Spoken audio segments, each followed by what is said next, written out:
Hey, it's Nikki Jensen. And Brie Cody. And we're Late to the Party, a weekly podcast about film, fashion, and pop culture from two best friends mentally pounding Diet Cokes and suffering from main character syndrome in 2011. And today we are with writer and host of Podcast Like It's, Phil Iscove. Hey, Phil. Hey, Phil. Hey, guys. Thank you for having me.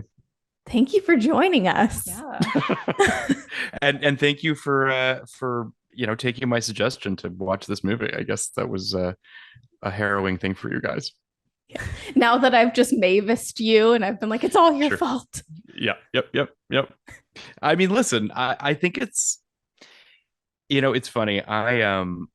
As I was I watched this movie. I mean, honestly, I think I watched it like 2 weeks ago, just by happenstance. So, it all kind of worked out in the end. But yeah, I mean, I was watching it thinking like, how did this movie not do better? How did it not get Oscar nominations? And then I hopped on this call with you guys and I was like, no, I think I understand. It's a lot darker and a lot harder to connect with people than maybe I give credence to. It is very dark. Like, I thought it would be like a fun romp, but it is not. It is, no. I don't know. It's like no Sweet Home Alabama, It's not like it is not a feel-good Sweet movie. Home Alabama. That is true. That is very true. Yes. I think it's marketing at the time too. Sorry to. No. I mean, I agree with you. I think it's a bunch of things. I think that sort of, coming off of Juno, and Diablo and Jason Reitman and people expecting something that was a little bit, as you guys did, a little bit more of a romp and less of a condemnation. But it's funny. I was also thinking about so I came on this podcast to talk about Lady Bird with you guys the last time. Yeah. Yes. And these movies aren't all that dissimilar. Like, they're different, obviously. I mean, the protagonist in Lady Bird is significantly younger. And I think Lady Bird is a lot more optimistic about the world. Probably more self-aware too. Also I mean, yes. But I think they're both about women feeling trapped and sort of obviously thinking they're smarter than everyone else. And yeah, I found myself kind of thinking about that, and sort of they're two very different films. I think that Greta's a much different filmmaker than Jason Reitman, and a much different writer than Diablo Cody. But it was interesting to think about that. Yeah, I think. Yeah, this movie is just so interesting to begin with. I think we just watched Juno. Mm-hmm. So having that like in the back of my mind, and like sure. Diablo Cody, before this, she wrote Jennifer's Body. Mm-hmm. And Reitman just won, the Academy Award for Up in the Air, or nominated. Yeah. Nominated. Win. Nominated. Yeah. Was that the Blind Side year? Is that the one? Yes. Gotcha. It was 2009. Yeah. So yeah, I guess you're right. Up in the Air had come out between Young Adult and Juno. So it was just different. I think this movie, because I had such a visceral reaction to it, it must be good. It wasn't like Lady Bird where I had a little space between me and Lady Bird. I felt very like, I was like, oh man, I got to check myself, or I'm going to end up like Mavis in 10 years. Before we got on mic, I wanted to be abundantly clear that I was not projecting this film onto you guys in any way, shape, or form. Because I don't know either of you well enough, and I would never in any way suggest that this was anything along those lines. On our way to being Mavis. I certainly hope not. Let's just put it that way. I think you guys are definitely not going to be Mavis, but I do think. So I actually rewatched Tully recently. I don't know if you guys have seen that film as well. That's also Jason Reitman. It's also Diablo Cody. It's also Charlize Theron. And I do think that they make interesting double features, in the sense that, not taking away cast, writer, director, but like both of those movies are about how painful it is to grow up and how hard it is to let go of youth. And I think that something that Diablo, I don't want to say struggles with, because I don't know her, I've never met her, but through her work seems to be grappling with this idea of how do you get older and stay cool. And I think that that's a thing that especially now more than ever, as people as age becomes less relevant, as being in your 40s is what it was like to be in your 30s and blah, blah, blah, all that kind of stuff. I think that people try to hold on to that stuff even more. I think social media exacerbates all of that too. For sure. So it was interesting to think about, especially with this film, and as sort of loathsome as Mavis can be sometimes, I do think that so much of it is from a, yes, there's Arrested Development. Yes, she hasn't like really dealt with her scars literally and figuratively. I think that she's also just really sad that she's not young anymore. Like, and that's really hard. I mean, my mother turned 70 the other day, and I got on the phone with her, and she was just like, I don't want to be old. And I was like, no one wants to be old. Yeah. So I think that that's so much of what's fueling this movie, and what's fueling Diablo is just sort of that, like, how do you hold on to yourself and hold on to your wants and your desires and your passions, and also not become just one of the automatons that has children and becomes just like, you know, a person going to chain restaurants. Yeah. Yeah. No, it's crazy to think about too Diablo Cody's kind of career trajectory and where she is in 2011. Like, I remember at the time too, didn't she have a really popular Twitter and then she deleted it? And she did. You know, there was all this like hate for Jennifer's Body at the time, even though we're like, we love it. I love it. But I can't imagine being in her shoes writing, you know, at this time in 2011. There's no question that she, yeah, I know what you're saying. I remember, I mean, I was working at a talent agency at the time that Juno came out, and I remember being very excited for Juno, and I still really like Juno. I think that Juno, if I have any issues with it, it's that the voice of it up top is so specific, we'll just say. Like, people don't talk like people actually it all felt like really weird.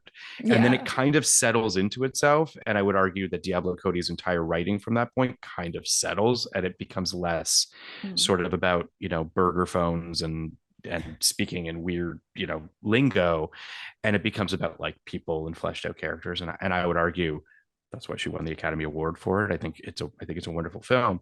But then everyone's knives are out, right? Like, everyone's just like ready to take this, you know, wonderkind that came out of nowhere, who everyone, you know, misogyny is rampant about her being an erotic dancer, and all these various things, and her changing her name, and all these things that have nothing to do with her work and nothing to do with her as a person, really. And I think Jennifer's Body was the one that kind of really got the brunt of that. It also, which is unfortunate because I love that movie. I think that Karan Kusama is a phenomenal filmmaker, and who also kind of was kicked around because of that. Like, that movie, for whatever reason, became like this weird lightning rod. And then, yeah, I mean, to your point, like, she's writing during all of this, and I think that's probably why young adult's a bit of a poison pill. Yeah. Also, speaking of Karen Kusama, is that how you pronounce her name? Karan. Yeah.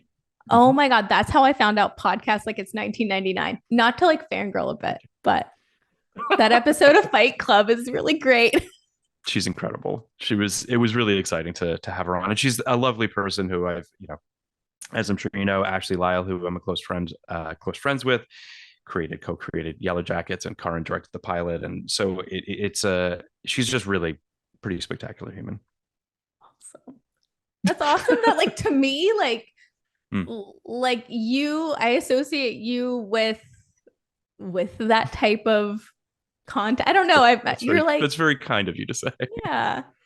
I don't know. Like, you're very in touch with the female experience. Yeah. Oh, well, that's very nice of you to say. And I try. I mean, I think that, you know, that's something that we don't, as, you know, cis white men, don't work nearly hard enough to do. I think that, and I don't I'm certainly not suggesting that I'm even as good at it as you are claiming, but I do think that it is something that I strive for. And I think it's one of the reasons why I love this movie, quite frankly. I think that Mavis is a fascinating character. She's a tough character to love. Yeah. But I think that's one of the things that I love about the movie. I think that, yeah, I don't know. We don't make enough movies about complicated women. I was gonna say that, like, we don't have enough movies where there's like a leading lady who we are like she's not very likable, I guess. At all. Yeah, it was hard to root for her for most of this movie, to be honest, until towards the end. I think I start to, but Sure. it took a long time. Yeah, I I feel like think, we're yes, sir. oh sorry. We're just more receptive to anti-heroes that are men. Like I think of like Tony Soprano or like a Sure. Walter White. And I think at the top of this movie, like in the first episode of The Sopranos, how Tony loves those ducks. Well, I kind of thought like I was like, oh, like Mavis really loves Diet Coke. Maybe I can, She relate does to really her. love Diet Coke. Yeah. Yeah, I'm not even really sure she loves her dog, if I'm being completely Oh, frank. Like she's fine with it, but like it's a weird like conduit, I guess, of some sort for like what she's it's maybe this is just my sense of humor, but this movie I find incredibly funny. I know that you guys maybe didn't, is the impression that No, I'm no, no. getting. It's funny. I found parts of it funny. Like I feel like there was like towards the end, there's some really funny parts that made me laugh out loud, but it took a while for me to get there. I think also I read some reviews beforehand and I probably shouldn't have. Like if I went in more blind, I think it would have Sure, caught me off sure. guard a bit. But because I read about people saying like, oh, she's kind of like really apathetic and maybe she's a sociopath and all this other stuff, I was like, oh, okay. I guess she doesn't sound very likable. And then you know what I mean? Like kind of wish I Sure. hadn't read any reviews first, but I feel like it was like more Yeah. of a horror movie. I like when she's in the car driving to Mercury Mhm. with the mixtape, just like Mhm. singing along so intensely. It was funny, but I was also like, this is like a beginning of a horror movie. it's a little creepy. The one when she No rewinds the tape question. again and again, and Yeah. And then when we are alerted to why this song is so important to her, Mm. it also makes you sort of, and I think that there is something also about kind of the femininity and the feminism that exists within this film and sort of social constructs and the high school experience and this idea that that Patrick Wilson's character, that Buddy was just sort of, he was the popular kid and he was the football player and she was the cheerleader, and like all of these sort of preconceived notions about the roles that you're supposed to have, and living in this small town and this very Americana thing. And then mixed into all of this is this love for this song because it was the first time that she performed oral sex on him. And you're just like, this is the stuff that has programmed her to be the way she is. It's all fucked up. Like it's all dark and messed up. It's a little Yeah. it's a little like if Call Her Daddy, those girls, Mhm. which, I love them, Mhm. but it's kind of like females that are really into that are part of the daddy gang, what they're gonna be Absolutely. like maybe in 10 Yeah. years. A little bit for sure. I think that you were mentioning the sort of that you started to feel some sympathy for her at the end of the film, and I think part of that comes from the fact that the big reveal, if you will, at the end of the film is that she was pregnant with Buddy's kid and she had a miscarriage, and it broke her basically, right? Like yeah, she no longer could fulfill this, again, these kind of societal preconceived steps that she was supposed to take. Um, it also seems as though their relationship fell apart. I mean, let's be real. She should not have been pregnant in high school. Like these are all things that are Yeah. bad. Like it's not the way that it should have been. But I think she feels like her body is broken. She feels as though she's not able to sort of fulfill what she's supposed to be as a woman. Like all of didn't these get to have her things. Juno moment. She didn't have to have her Juno moment. It definitely feels like that speech she gives at the end is so amazingly delivered by Charlize in terms of just like the bile and the hatred and the anger she has towards herself and everyone around her. It's a very kind of painfully human thing. Yeah. Yeah. I love to see that part because I feel like there's only like maybe two, maybe three times where she's actually vulnerable through the whole movie. Absolutely. So It just, I don't know, makes her seem more human because you're like watching it and you're like, what is wrong with this person? Like, Yeah. I think so much of the key to this movie for me anyway is the Patton Oswalt character in terms of the balance. First of all, he's very funny and he's very yes. lovable, and he's also broken in his own way, but literally and figuratively. But I do think that um he grounds the whole thing, right? Like if you don't have him continually saying like you're fucking psychotic, like you need to Yeah. let this go, like you need to move on with your life, none of it works. And I think that having him as the voice of the audience, so continually being like, this is crazy, it's so important. Yeah, no, I think he's the glue. Like, I'm so surprised he didn't get nominated for like a Golden Globe or something. I mean, he is really, really good in this movie, and I'm kind of surprised it didn't open the doors to more roles in that sort of, genre. Yeah. I mean, Charlize not getting nominated is kind of shocking as well. She's, she obviously had won an Oscar by this point. She'd been nominated again. Like it felt as though, I just think it's just a very prickly movie, and I think that people just didn't like it. Yeah.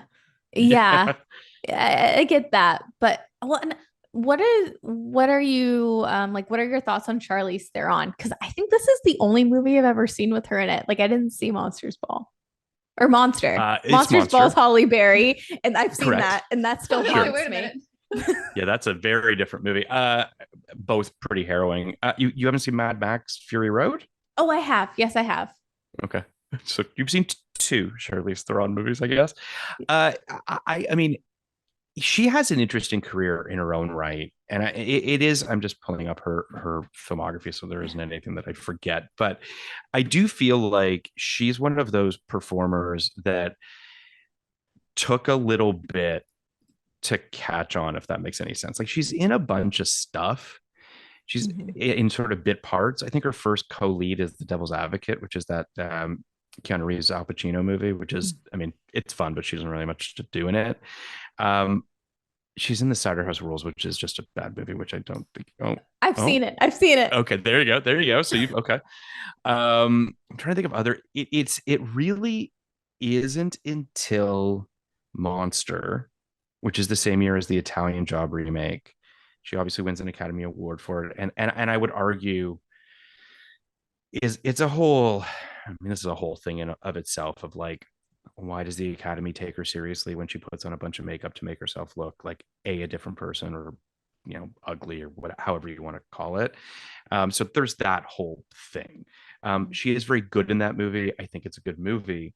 It shouldn't take a movie like that necessarily for people to have taken her seriously, but they did, and I guess we're better off for it. But yeah, I mean, it's she's kind of got an interesting career. She makes a lot of choices that are kind of interesting. She's in Prometheus, that the alien thing. Yes, she's in the Snow White and the Huntsman. Okay, yeah, okay. I've actually seen movies with Anything you do, Nick. That's her favorite. You're like, I've actually seen a bunch of Charlize Theron movies that I didn't remember. Yeah, I do feel like she's one of those actors though that I feel like I've seen in so many things. But if you ask me what movie, I'd probably be like, oh, I don't know. Like I can't.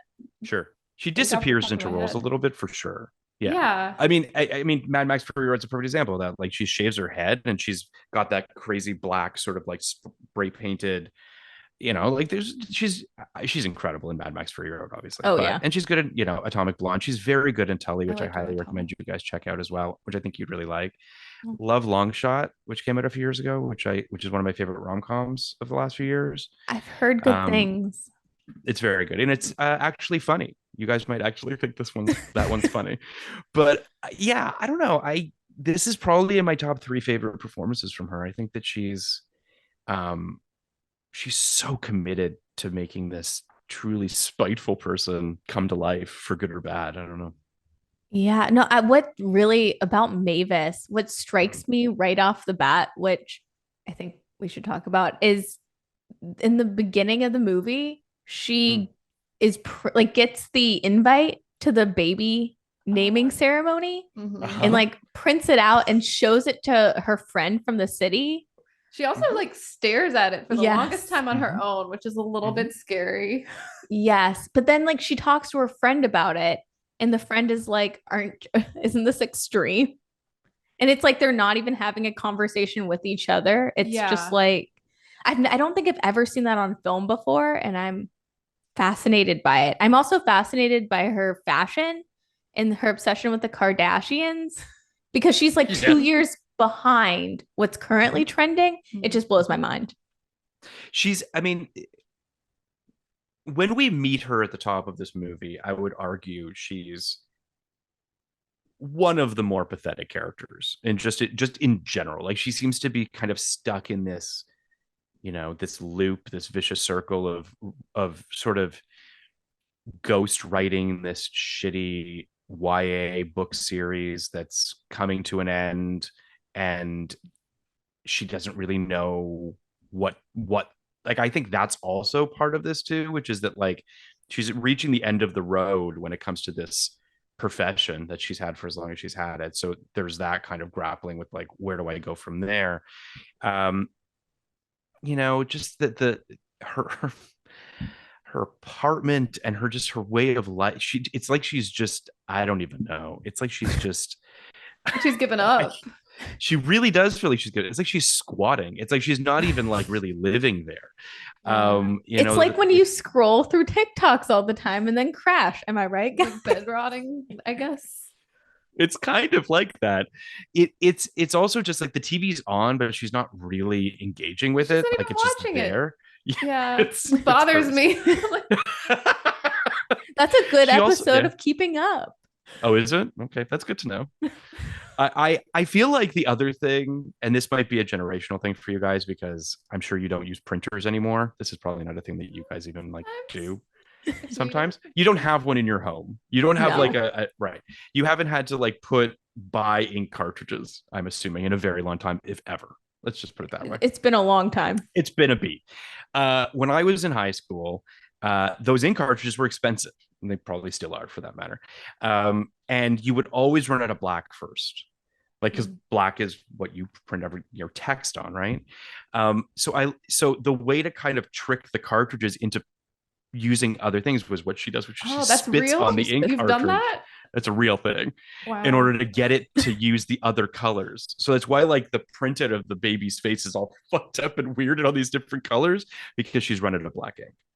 That's funny. That makes so much more sense. Thank you. I was wondering if that was a real thing or not. I'm like, what is she doing? It's a real thing. It's a sad and true real thing. But yeah, I when we meet her, I think that the baby naming thing and the idea of going home and trying to get Buddy and all that sort of stuff is just a life raft, right? She's just like it's like someone has thrown her a life preserver, and she's just like, I'm gonna hold on to this thing and I'm gonna just run with it. I don't know that a ton of thought has been put into it past just like, it couldn't possibly be because she leaves her dude she hooked up with in her own bed in her own apartment and just like goes to Mercury. I mean, that guy seemed pretty shitty. Yeah. Just gonna say he didn't seem like a winner. No. But I would definitely escort him out of my place. Yeah, that was a little weird. She just left. I guess she doesn't care about that place though. She's squatting. Clearly right? not. So yeah, it doesn't seem like it. I also think that I don't know what you guys think of Patrick Wilson or how much you know of his career. I stan. Okay, you stand. I feel like I've seen him like here and there, but I don't. Sure. Yeah. He's in another film called Little Children, which came out in 2007. I want to say six, I think. Which I really love. Todd Field directed that, who did Tar recently, and it's based on a Tom Perrotta book. Which anyway, he's really good in it, and that movie is also sort of about he is this. He was the football player in high school, and he's trying to kind of relive his glory years. And so it was interesting to see him in this role, which is the exact opposite, which is like the guy had his glory years in high school, but he's totally fine just domesticating and becoming a dad and becoming a husband. And so it was nice to kind of see that dichotomy. Yeah. Patrick Wilson is so interesting because I think of Patrick Wilson in the Conjuring films. Oh, sure. Yeah, that's right. He's in the Conjuring films. And he had that run on Girls as Lena In that one Dunham's like episode. boyfriend. Yeah. Oh, It was it great. felt like forever for me. I think okay, this might be too personal, but I think I have like dreams about that one episode of Girls and Patrick Wilson. It just really stuck with It really me. spoke to you, apparently. It really stuck with you. Yeah, I think maybe that was Lena Dunham's point where I was like, why are they? What? And I just had to It would, process yeah. it. It's a great episode. I love that show. And one of the things that I love about that episode is you don't know if it happened or not. Like it feels as though it, and maybe that's why it has haunted your dreams, because it feels like a dream. Like it doesn't feel like it's real. And not just for the obvious shitty patriarchal reasons of like a girl like Lena Dunham would never be with a Patrick Wilson, which I think is nonsense. But especially, and I don't know if you remember this, around the time that that episode came out, I'm assuming not because you're both very much younger than I am. But when that episode came out, Patrick Wilson's wife is, I believe, like a plus size model, if I'm not mistaken. Like I don't know what the right terminology is. Forgive me if that's the improper way of stating it now. But so his whole thing was just like, what the fuck are you guys even talking about here? Like, this is crazy. But anyway. Didn't he come out? He came out publicly and was like, what are you talking about? My wife is like this. I remember this. Yep. Which I think is kind of, I mean, is interesting if nothing else. But he seems great. Also a big Broadway guy, which I didn't know, has an amazing singing voice. These are all things I didn't know. But yeah, I think one of the things that I do love about this movie is that Mavis doesn't really change or learn anything. At all. And you think at the end she's going to, and I think she was going to at a certain point, and then the Patton Oswalt's character, his sister, says, but you're pretty, you're prettier than everyone here, and everyone's fat and stupid. And she's like, yeah, you're right. And like, yeah. That scene where she's like, take me with you, and she's like, no, you're good here. So funny. So brutal. Like that. It is interesting how Sandra, the sister, gives her the pep talk and like literally sends her right back out to learn nothing from this entire experience. Yeah. But did she learn something? Because like I feel like maybe, I don't think she learned a lot. Like I feel like she could have learned a lot more, but maybe she learns to let go of the past a bit and be more positive, that the best years aren't behind her, maybe. Like I don't know. It seems like it takes a lot to get there, but like when she goes back to write, like I think she has like a mini realization that there's something more out there, but we just don't know what it is. The movie ends. Yeah. I think that's why she gravitates toward Matt so much, is because he's the only one who doesn't coddle her and will actually tell her, like, you're crazy. You're an alcoholic, you know, don't do this. I love that. One of my favorite lines that he has is when they first meet up at the bar and she's like taking a shot, like one of like 7, and he says, take that, liver. Yes. I do think you're right. I think that she gravitates towards him because he's giving her tough love and he's giving her sort of, you know, this is what you should or shouldn't do. But I'm often, I don't want to say haunted, might be the wrong word, or certainly a dramatic word, but like the end of the movie, as you said, she's writing the end of the book, which means that series is over. And you think that she's turning a page, but then the look on her face as she looks at her totaled car is not the face of a person who is going to take the world by storm. Let's put it that way. So it does have this kind of bittersweet ending. Yeah. I guess is it more realistic though? Because it's like, I don't know. I feel like movies a lot of times have like that happy ending going on. And this is kind of like, well, she's had to go through this a lot, like the same lesson. And she still kind of is in pretty much the same place at the end. So, yeah, I think that, you know, is interesting. As I was doing a little bit of research on this, Diablo Cody said that the 2 actors that she had in mind as she was writing it were Reese Witherspoon and Gwyneth Paltrow.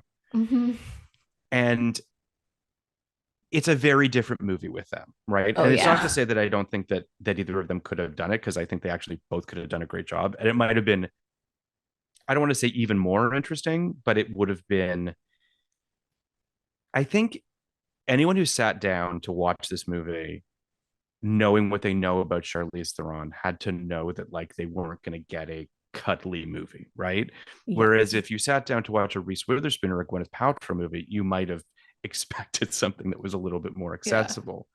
I think both of them would have been really interesting, especially Reese, who is amazing in Election, which is one of my favorite movies. And there is something interesting there as to how that would have, I love Charlize in it, but this is all just to say, like, Charlize has such a hard exterior, right? She Like there's does. nothing about her that's soft. And Yeah. whereas I think that Reese and Gwyneth both have a softness that might have been more approachable. I think Gwyneth would have been fascinating to just see. I want to see that movie. Yeah. I don't know that either of them would ever do it. I mean, if I'm being completely honest, I who knows? And at this time in both their careers, it would have been interesting. But yeah, I think that there's something very kind of it's a challenging movie. I mean, I guess I didn't think about it as much as that until I saw the looks on your faces when the Zoom opened up and you both looked like you were shell shocked by this movie. But yeah. Reeling. So sorry for putting that all on you, by the way, No. Phil. It was definitely No, not it's your. But I feel like when we opened the Zoom, I was like, okay, therapist Phil, we've just been It did scarred. feel a little bit like, so I'm still working through this. But yeah, I mean, I think that it makes me think of one of the lines from the movie where she says, sometimes in order to heal, a few people have to get hurt. And I think that that's you know, I it's I don't know. I don't know. I really do think the movie has the best of intentions. And I do think that it is not a mean-spirited movie for the sake of being mean-spirited, if that makes sense. Like, I do think that there's a real intellectualism and heart behind it. But I agree. No. Yeah. I think with the context of it coming out in 2011 as well, I think that year we were like on the precipice of something that we've now evolved into a lot more. But just like the celebrity obsessed culture, the obsession with youth in a different, I don't know. I think all of that was just getting more and more heightened or coming to a boiling point. So I think in the context of the year, it's very fascinating. I totally agree. And I mean, it's pre-iPhone or like just after the iPhone comes out, like it's right around that time. I only say that just because I feel like the smartphone thing really kind of changes the entire landscape as well. Like she's got a BlackBerry, if I'm not mistaken, in this. Am I crazy? I think she does. Yeah. It looked Or like a sidekick or something. something like that. I can't remember. Yeah. Maybe a sidekick. I don't remember. Because I just remember we have a shot of her when she's at Woody's and she's just typing nonsense just to look like she's doing something. Really? So who hasn't done that though? I know that was where she got me. I was like, queen, yes. So I do feel like to your point, like I don't even know how Mavis would process like the Instagram world. Like it actually seems like a really bad thing for her. I don't think it's healthy for Mavis to be on Instagram, but you know, I don't know. Oh my God, let alone TikTok. Yeah. I feel like if the movie was made today, it'd be pretty dark, like maybe more dark. I don't know. It honestly might be. Because I do feel like she's just not dealing, right? Like obviously you have this the hair pulling thing. You have I don't know if there's actual like self-harm per se. Like I don't think she's like actually like cutting or anything like that, but it feels as though she's on the cusp of that. Very self-destructive. Yes. And even her mom's like, you're pulling your hair again. Like the fact that they know that like that was something that she was susceptible to in the past. It's all pretty dark. Which is crazy. I went down a rabbit hole one time about trichotillomania with the thing of hair pulling. And according to Google, it was basically like, yeah, you can go to therapy, but unless you do a lot of extensive work, there's really no hope. And I was like, dang, that's so bleak. Whoa. That's fucked up. That doesn't seem like a particularly positive article that you read, but yeah, I mean, I guess I don't know. I mean, it is this is one of those movies as well that made me think about, and I often think about this, just the amount of shit that women have to do to their bodies before they go out into the world. Like, I say this with, I think it's awful. I think that the patriarchy, I'm sure that you're all beautiful, you don't need makeup, whatever. All that being said, when she's prepping herself and she's putting the hair extension thing in and she's like doing all the makeup, and I was just like, I'd be the worst woman because I wouldn't do any of that shit. But it's also just like, it's about her putting up, all of her armor, if you will, to go out into the world. It's all very very interesting. It's fascinating. I mean, I know I'm still processing this film, but when she goes to meet Buddy the first time and she's like dolling herself up, like it is very hilarious when she actually goes to the bar and he has put no effort in because this is not a date to him. Yeah. And he hasn't slept because his kid's keeping him up and he looks like shit. And it's also like, the second that she walks into Woody's, she realizes like what this is, right? Like this is not yeah. No, you're right. I mean, yeah. Dudes, I don't know what to tell you. I mean, we don't put much effort in, and we really should. It's he shouldn't have though. If he didn't need to, not in that situation. No, not in that scenario. That would be a little weird. That would be a red flag, I guess. It would be a green flag for Mavis, Although Lord knows all she sees is green flags. Like, That's true. It's crazy. She only sees green flags. Yes. She doesn't need an actual green flag, God forbid. Yeah, I mean, she knows how easy it is to manipulate people, specifically men. And you can see that as well, just in like Buddy's wife and her friends in the band, and how immediately, I don't want to say threatened they are by her, but like they know what her bullshit is, right? Like they're just like not fucking having it. Which is another kind of great reveal, that it was the wife that invited her and not even him. Elizabeth Reeser's so good in this movie, who plays his wife. Can we talk about her? She's so cool. She plays the drums. She plays the drums. She wears like Brock shirts. She's just like, she seems like a great mom. I know. Yeah, no, she seems really cool and super nice. Like, yeah. No, I mean, Buddy did great. Buddy definitely did much better. He dodged a bullet, got away from Mavis. Yeah. And he's stoked about the Chipotle that just got into the mall. Like he has his priorities straight. He does. He understands. I mean, he gets it. Yeah, no, for sure. I wouldn't want to live in Mercury. I'm not going to lie. It doesn't really seem like my tempo, but I mean, you don't want to go to the Kentucky hut? I really don't. None of those chains appeal to me, but my roommate, however, loves it. Loves all of those. So yeah, she's big fan. So there you go. Nice. But I don't know. I feel like the Matt character, who is the victim of, I don't know if it's a hate crime, because it turns out that he wasn't gay, so it wasn't really a hate crime. But it's still a hate crime. If they think he's gay, it's a hate. You can't take these backsies on a hate crime. I had a nickel for every time I've heard that, Nikki. I mean, yeah. No, I agree, for sure. I mean, it's awful. I'm not trying to make light of it. I'm just saying that, like, this idea that he, this is just shitty jocks being assholes and like destroying his life, and not understanding just how bad the consequences are of their actions is something. This is going to seem like a leap, but bear with me. But like, I've been talking a lot with my friends about the Taylor Swift, Travis Kelce. Wow, it was a charged look between the two of you there.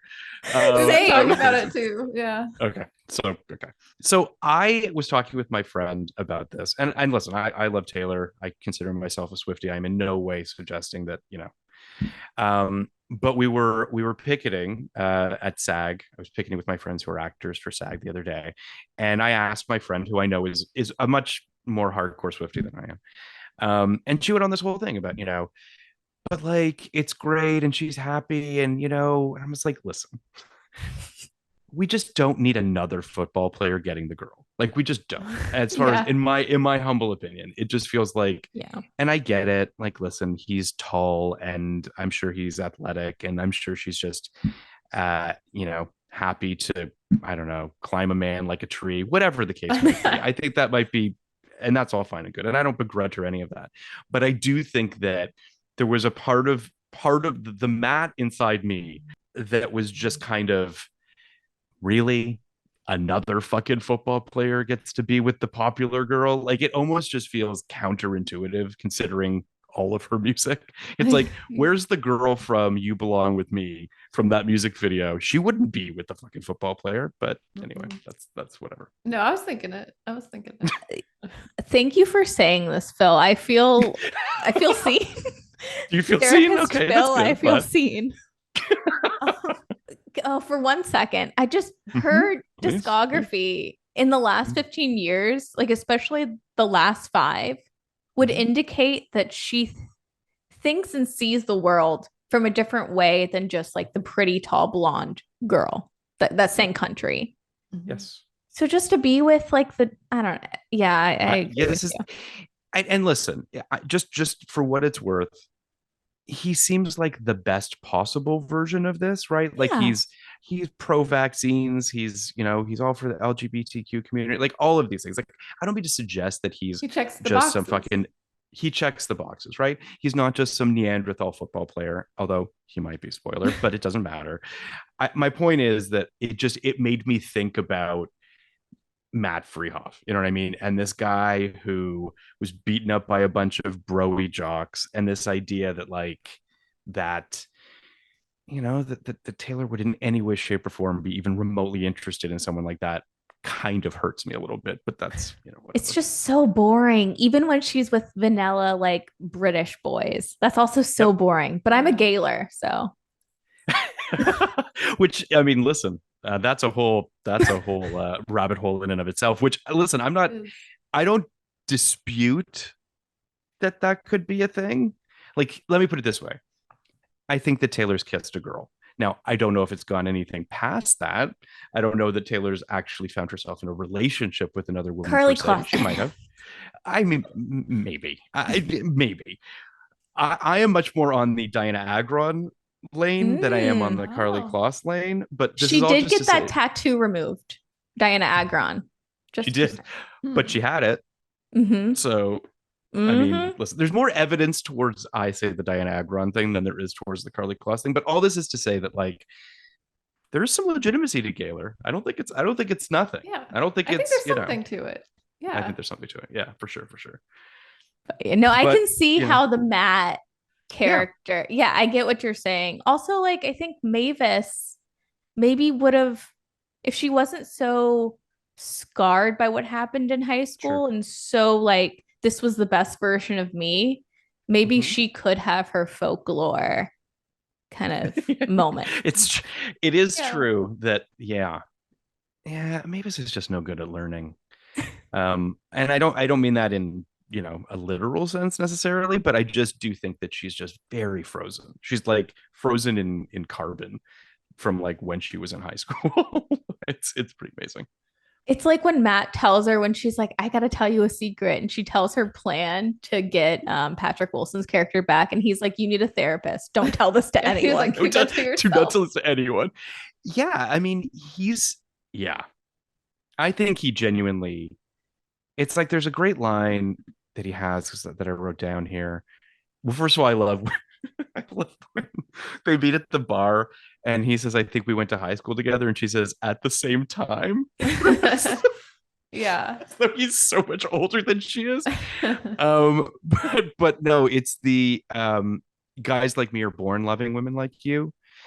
And like, as heartbreaking as that is, it is a great line, because I do think that guys like Matt, and I'll include myself in this equation to some degree, certainly in high school, but I think that you're so kind of inside your own head, and you feel as though aesthetically you don't meet some sort of criteria, and then these goddesses, or these women that you believe to be goddesses, walk by you in the halls of high school, and you're just like, you know, you feel like you do anything to be with them, but you don't know them. Like, you don't know them as a person, right? Like, if Matt took, if Mavis took 5 minutes to talk to Matt, he'd be like, I don't want to be with you. Like, I don't, right? Like, you're just, it's entirely projection based, just based on aesthetics. But Oh yeah. You're talking about like lines from Matt. I Yeah. loved when they had this kind of like tiff, like when they go to the I guess it was like a soccer field, I think, just to like drink in the woods or whatever. Yes. And he says to her, why don't you use my crutch as a metaphor? Because that was brilliant. And then he says, why don't you go back to writing your teenage stories? Because God knows you don't know a thing or two about being an adult. Mhm. Yep. I Is love this when she also says, the time? Oh, sorry. Is this also the Oh. time when Mavis is like walk faster? yes, could you walk any slower? Is what she Or says. yes. Yeah. And she also says, bring your Star Wars juice. Yeah, I mean, I do love that he's got like a distillery in his garage. And I mean, he is also obviously suffers from arrested development, you know, all of his Mhm. toys and all of his things, that he's kind of holding on to the past in that way too. And I do think that one of the sort of, it is a beautiful scene. It's a sad scene, but like when they do have sex at the end of the movie, it does feel like they both need that, right? Like she Mhm. needs to be loved and feel loved in that moment. And he as well just needs the validation of, you know, all that sort of stuff. I mean, it's like when they're at the bar the first time, she's like, so how's your dick? Does Yeah. it work? And he's like, I mean, yeah. Like, I think that there's just something very kind of, they both kind of let their armor down and allow themselves to have that very kind of like human kind of beautiful moment together. Of course she throws it all away and, you know, Yeah. whatever, but it is still, I think it's important for both the characters. Yeah. I think it's so interesting when she asks for his shirt off his back. Like Yes. in that scene, like it's weirdly intimate for a character like Mavis. It is that like one time she lets her guard down. Mhm. I think it's two. I agree, and I think that there's two other reasons for it. The first is earlier in the movie when she's talking with um, Buddy and his wife, and she mentions that she still has some t-shirts from her old boyfriends, and that kind of, this kind of weird competitive territorialism that exists between her and the wife about like t-shirts and what that means, Oh. which I think is part of it. And then also I think it's necessary for Matt to expose himself physically, right? Like he clearly doesn't like the way Yeah. that his body looks. And I think the fact that she is forcing him to cross that Yeah. Rubicon. Was I that think like a is important. trick that she was doing, or is she gonna keep his t-shirt? Do you think? Like, That I can't speak to, but I do think that there's a whole lot of things going on in that moment though. I will say, like, yeah, that's the script is so it's a well, I guess. I don't know how It is, it's very deep, it's very rich, similar to Juno. I think Juno is probably, I don't want to say that it's doing more, but I think that Juno has like a bigger canvas of characters that it's working in. You know what I mean? Yeah. There's really sort of, it's almost more of an ensemble than anything else, despite Mhm. the Juno character at the center of it. Whereas this feels very much like a two-hander in a lot of ways. Like it really is just Mavis and Matt. And obviously Buddy is there, but like it's basically the two of them. It's also a short movie. It's not very long. It is. I was so surprised when it all wrapped. But I also want to see Mavis and Matt just like go on adventures. I want that movie. I don't know what that looks like, but sure. I mean, I think to your point, I would love to check in on them again. I don't imagine that will happen, but I would love to see where they're at. Where do you think they're at? Yeah. I would argue that I actually think that Matt might be okay. And by that I mean that like he might come out of this thing better off with a little bit more self-confidence and a little bit feeling a little bit better about himself. And these are my hopes anyway. Um Mavis, it feels like it's like one way or the other. Mavis is either like thriving and has like come up with her own series of fucking YA books or something like that, or I don't know, has capitalized on social media or whatever the case might be. Like I could see her being really successful, or I could see her just being continuing to be an absolute disaster. And I don't know that there's much in between. Yeah. I feel like Matt wrote an expose on her, or like had an interview. Oh, interesting. And then Mavis gets canceled, even though she's not really relevant, but she goes to rehab. And then she comes out as like a born again, and now she's really successful and has her own podcast. That tracks. I could see all of that happening too. 100%. I mean, especially the finding Jesus part of this. Like I could absolutely see her. I mean, sadly, I could see her also being like fucking MAGA. You know what I mean? Like there is a world where you could see her, just because she seems so susceptible. Like she just doesn't seem like a person that has like an identity. Yeah, or much willpower. You know what I mean? Like she just feels, which is kind of the thing about, and I don't mean to speak too broadly, but like the popular kids in high school tended to be the people that are a little bit more lemming culture, or a little bit easier to kind of manipulate to some degree or another, and are looking for a bandwagon to jump on, which is why I kind of feel like I could see her doing that. Yeah, they're the Taylor Swift, Travis Kelce, just supporters. Yeah, I mean, but I feel bad because like I don't want to suggest. No, I know. Certainly do. I also just don't want the Swifties coming after me, because I'm genuinely scared of them. I want nothing more than Taylor's happiness, just to be abundantly clear. And if Travis Kelce makes her happy, then that's what it needs to be. I would just love to see her be with someone that seems a little bit more intellectual, a little bit more, I don't know, creative, I guess. I think that, so that's kind of where I was coming at. So just, don't come for me, Swifties. Well, same. Well, I say, Taylor, come for me. Like, don't come for Phil, but come for me. I'm ready for it. Jesus, you want it? You want that wrath? Probably not. I don't know. I love Maddie Healy as well. So I feel like I'm like ready. I'm an agent of chaos.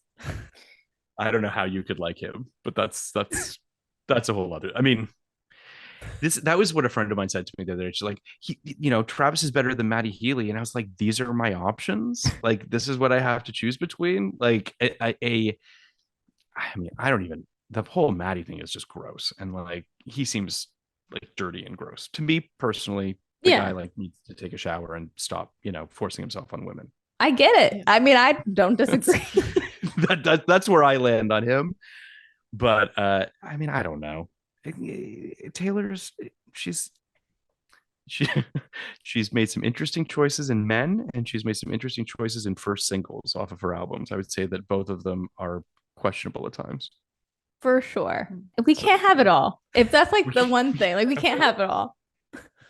We can't have it all. But apparently she's going to be at the fucking football game again this weekend. So will there be more TikToks and things about it? I guess. I don't know. Yeah. We'll see how it goes. I think.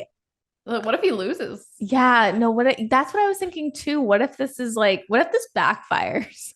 Yeah. I mean, listen, my whole thing is that I'm like, we don't even know how serious this is. Like, we don't even know what any of this is. Like, this could just be the two of them having fun. Yeah. And, whatever. But listen, if it turns into something serious, then congrats, I guess. I don't know. I hope they're happy. I don't know. Taylor's fabulous, and I wish her the best. Yeah. This is what I'm saying. I wish her nothing but the best. I don't agree sometimes with her choices. That's her prerogative. Who am I to say? It can't be easy beating Taylor Swift. That must be true. Definitely not. And also with like people just being like armchair Taylor experts, like I'm sure that doesn't help, just like weighing in, and we don't know anything. So absolutely. I mean, yeah. I mean, it's one of those things where like her love life should not be entertainment to us, obviously, and I think that part of this is a choice on her part. I mean, she's definitely, kind of allowing us into this experience, which I don't think is helping her relationships. Yeah, I was thinking that too. I'm like, she's very public with this one. Like, that's why it can't be real. I mean, it does scream of Tom Hiddleston. I'm not I'm just saying. Especially with all those photos of her with Travis Kelce's mom. I was just like, is this just because his mom wanted to meet you? Is that what this is all about? Because like that's what Hiddleston felt like. Those Yeah. pictures of the three of them, and I was just like, this is just about Taylor getting to meet his mom. I don't understand what's going on. But all that being said, I hope that it works out. It is what it is. She seems Not what we very want, sad. but Yeah, Exactly. she's a mastermind. She said it herself. It's She calculated. did. She did. It all feels part of some sort of plan of hers. part of a plan. I mean, it does seem, and I would say too that like, and I don't mean to suggest that this is what she's doing. I mean, maybe she is, maybe she isn't, I don't know, but like it is putting her back in sort of this American, all American girl box, right? Like Mhm. football and Missouri and like all this kind of stuff of just um making her more accessible to some degree, perhaps if she felt somewhat unaccessible, I guess, or inaccessible to that portion of America. I think so. And I think to make like root it back to like Matt and Mavis, Yeah. therapist Phil, I think this is rooted in me not being the popular girl in high school. And maybe my anger of this relationship and skepticism is just because I was a theater nerd. Yeah, I mean, listen, that's where that's where I'm coming from. I mean, that goes without saying. For me personally, I just watch this and I'm just like, ugh, great, another football player gets the girl. But I mean, who But I don't know. I think that Taylor contains multitudes. I think Mhm. that theater kid is in there. I think she wants to let her freak flag fly more, and I think Yeah.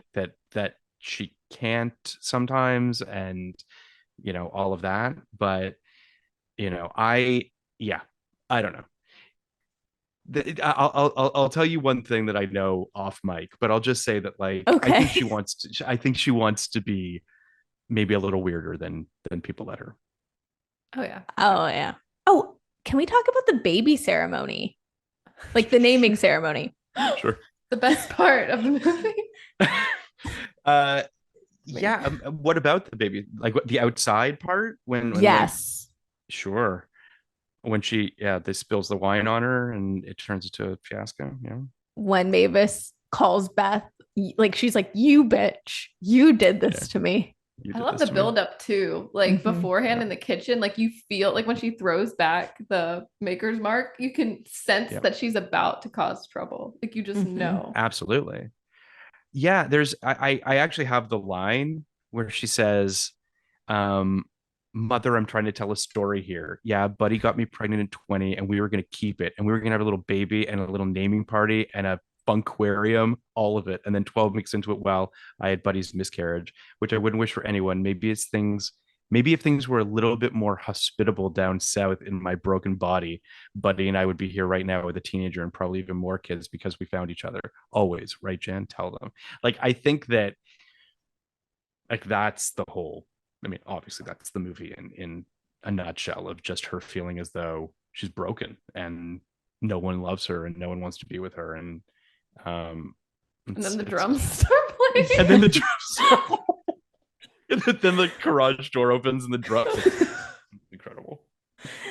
It's Yes. incredible. The timing couldn't be better. I don't know. It could I not be love better. the juxtaposition, like the tension. It was just Do you think Yeah. Buddy really is that just like oblivious to Mavis? Just I don't know. I feel like he should have, even though Beth wanted to invite her and everything, I feel like he is definitely naive and should have just been like, no, we can't help her. yeah. I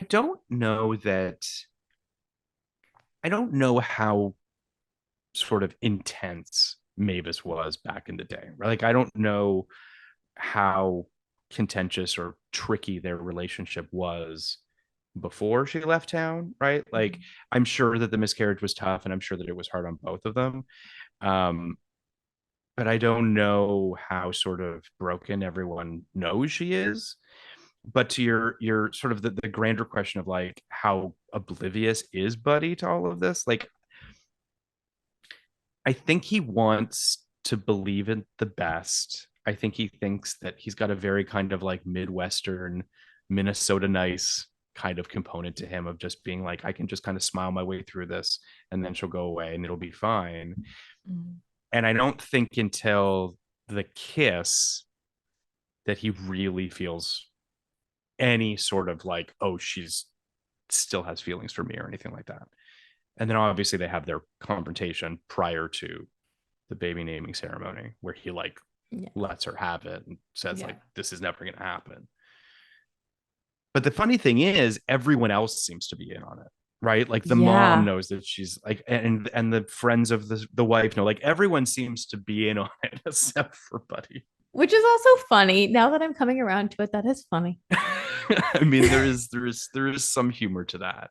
I also just think, I often think about the look on Elizabeth Reeser's face when he tells Mavis that she's the one that, like, it's not a I told you so face. It's not a it's a genuine sympathetic face. Like it's the face of a person who just genuinely feels bad for her. Yeah. She's a saint. And she plays the drums. She's a saint, not well, but she plays them. No. But yes. Yeah. I think it's wild when they're looking at it's a funquarium. Mm-hmm. And Mavis looks at that chart and Beth is like, yeah, these are for the kids that don't understand emotions. They can't read emotions. Yep. And it's like, Mavis is one of them. Mavis, you don't. And doesn't she ask a question too? She asked something about like one of the faces. Yeah, no, Mavis is definitely like dead inside.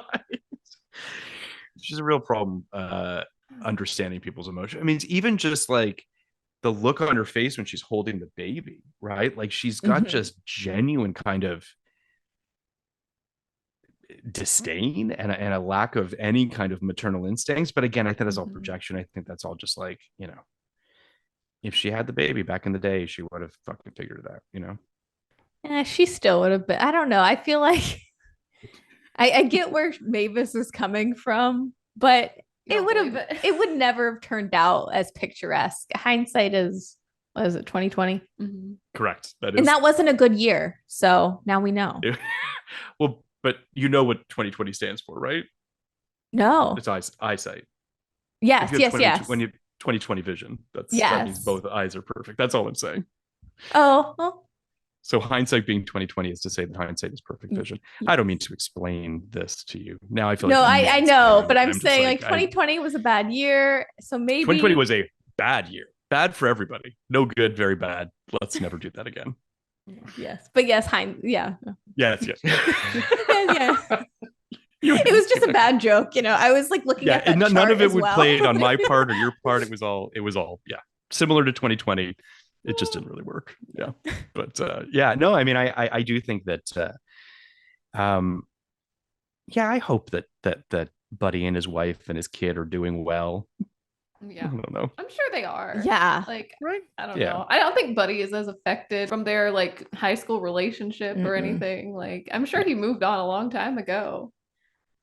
And Beth is great. Like, I feel like this is Mavis's main character syndrome. It's just like we're told the movie from her point of view. Everyone else is like unfazed. Even her parents don't even care if she's an alcoholic. Yeah, which I think that was really terrible. I was like, wow, they think she's joking. Like they're not even gonna look into it. Okay. Yeah, her parents are so like just tapped out, right? Like I think they they did their time. They've moved on, and they just kind of wish that their daughter would get her shit together. Yeah. Did you see Young Adult in 2011? I did. I saw it in theaters. I really loved it. And one of the things that I remember about sort of the Oscar conversation around it was that when the Oscar nominations came out and Patton and her didn't get nominated, Patton did a whole Twitter thread about all the people that didn't get nominated and what they were all like. I'm going to do it a huge disservice, but if you can find it online, I'm sure you can. I'm sure if you just search on Twitter and say like whatever, he talks about how like Leo's renting out Walt Disney Land so that they can all the people can go there, and they're like, it's a really really funny bit. Wow. He got nominated for Best Actor, right? For J. Edgar. He did not. Did it was not. literally a thread of all the actors that didn't get nominated and how they were all going to be hanging out because they didn't get nominated. It was really, really funny.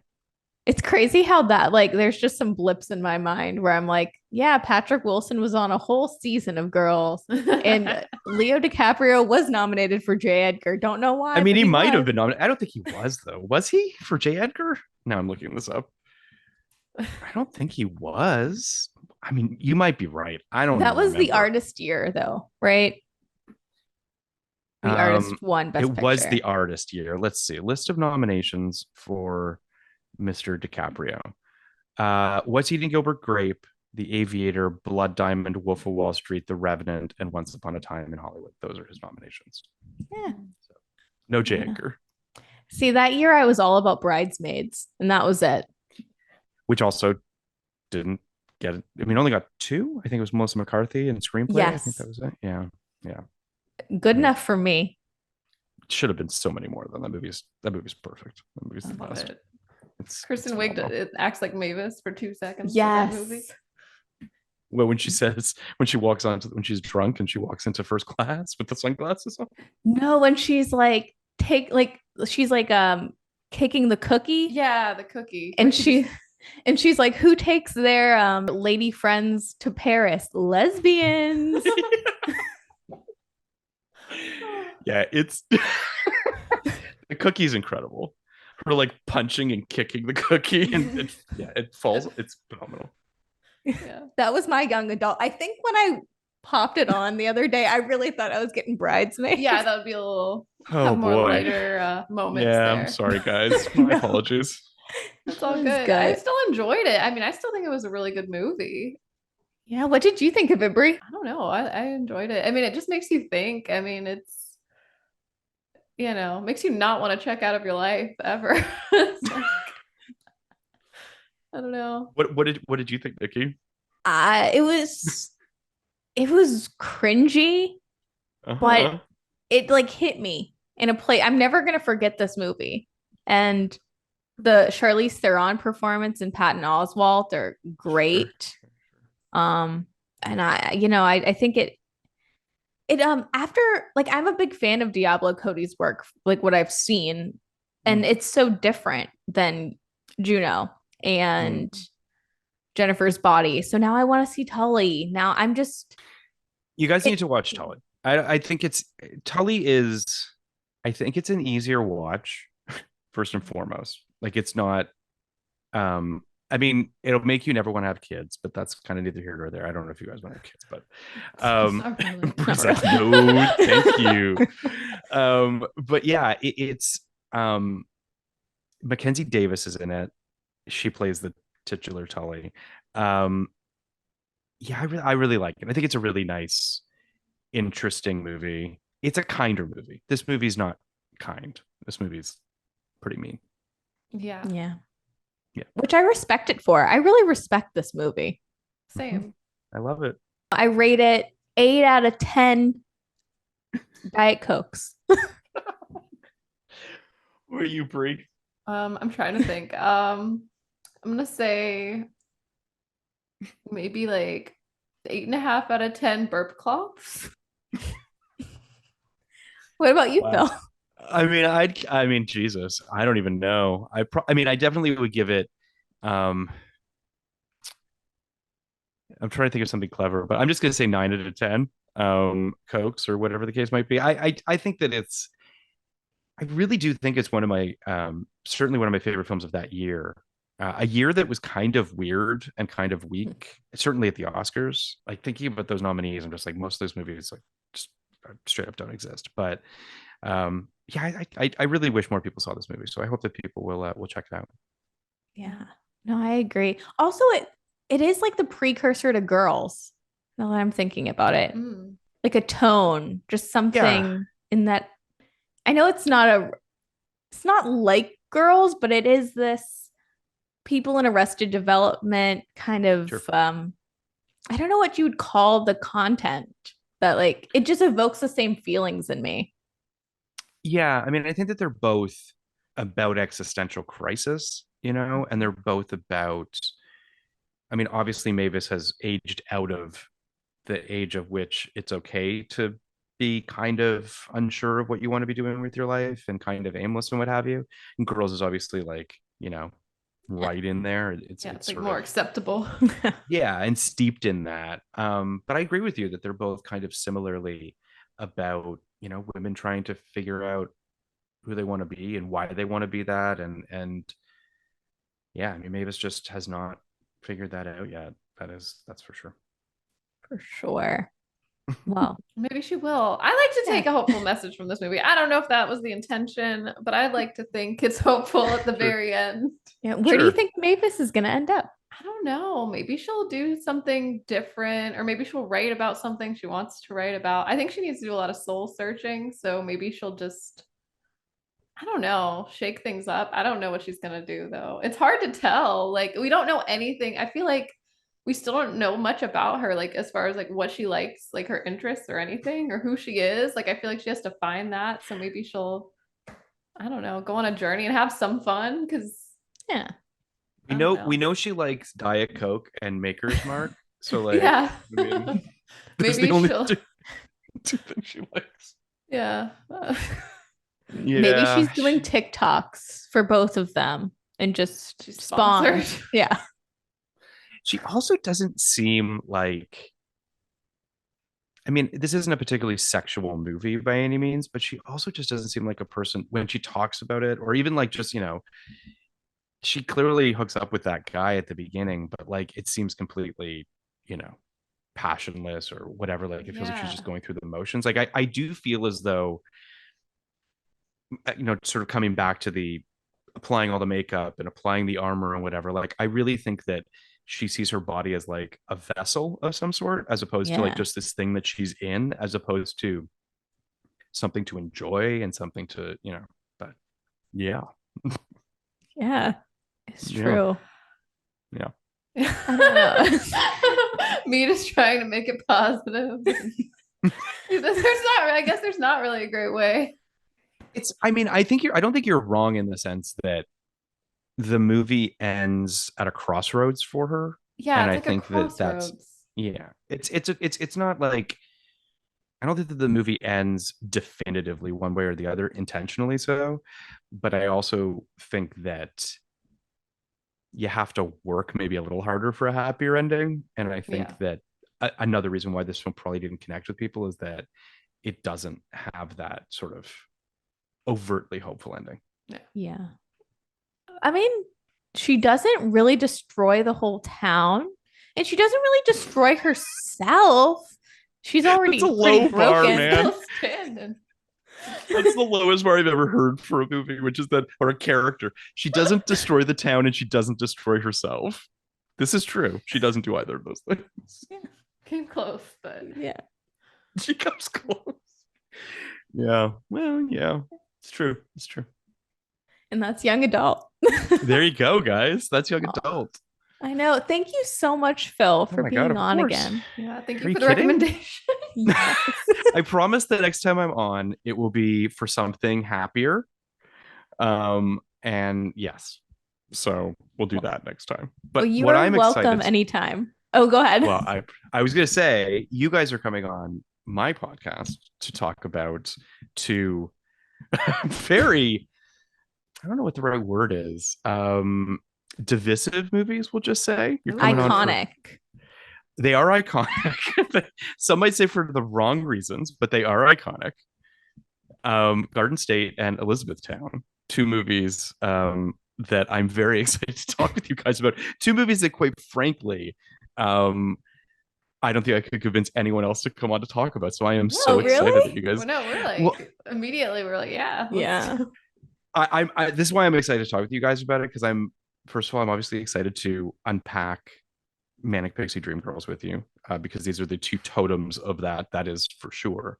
But also just sort of Natalie and Kirsten and where these movies fall for them. I believe it's not the same year for both of them, but like trajectory wise, you can see these two films and how they kind of dovetail their careers. And to talk about Cameron Crowe and I guess Zach Braff. But yeah, I mean, it'll be great. Oh yeah, as two like former manic pixie dream girls. Oh, interesting. Okay, good to know. We're ready to rock and roll. Yeah. But You ready to talk Phil- about the shins? Oh, I am. I don't know. Yeah. No. Bree's like kind of okay. Yes, well, there you go. Well, Phil, where can we find you? Like, Oh my. yeah. I am on Twitter at PM Iscove, and I'm on Instagram there as well. And my podcast at Podcast Like It's is on Twitter and Instagram as well, and you can find that wherever you listen to podcasts. I do. We've been doing podcasts like it's 1992. Emily St. James and I have been talking about all sorts of wonderful movies from 1992, way before you guys were even born, is my assumption. Not way Christ, before, but before. I'm so old. So we talk about all sorts of movies from 1992. Today we talked about Sneakers with Liz Hannah, which will come out in December sometime. But there's lots of great episodes coming up. Newsies we did with Dana Schwartz, and we did Aladdin with SD Heim. So it was a lot of fun to do. It's a lot of fun to do that, and then on the Patreon. Which people can sign up for at www.patreon.com/podcast like it's. I do double features, which you guys will be on. I've done lots of double features. I did 2 episodes of Big Little Lies recently. I did Barbie and Promising Young Woman with Clark Wolf, which was a lot of fun. And yeah, so that's where people can find or hear my dulcet tones. Yeah. Well, thank you guys so much for listening, and rate and review us on Apple or Spotify. And thank you to Hurrdat for our new artwork. Yeah. And we'll see you next week. We'll see you next week. Bye. Bye.